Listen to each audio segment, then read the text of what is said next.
আজ আমাদের বাড়িতে রান্না হয়েছে কি কি দেখতে থাকো। এখানে আছে ভাত, কাঁচকলা আলু ভাজা, এটা হচ্ছে জলপাই দিয়ে পুকুরের কাঁকড়া, তেলো কাঁকড়া বলে, তো ওই কাঁকড়ার টক ভীষণ ভালো খেতে হয়। যাদের মুখে কিছু ভালো লাগছে না এরমভাবে টক করে খেয়ে দেখবে, দারুণ লাগে।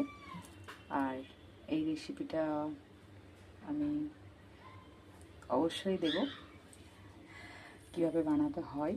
আর এটা হচ্ছে পালং শাক, আলু আর লাউ দিয়ে মাছের ঝোল, তেলাপিয়া মাছ, বাটা মাছ, কারণ আমার মামি তেলাপিয়া মাছ খায় না। তো মাছের ঝোল, টক, ভাজা, আজকে এইগুলোই রান্না হয়েছে। বাবুর জন্য আবার আলাদা কিছু রান্না হবে, ও আবার এইসব খায় না। তো চলো সবাইকে টাটা।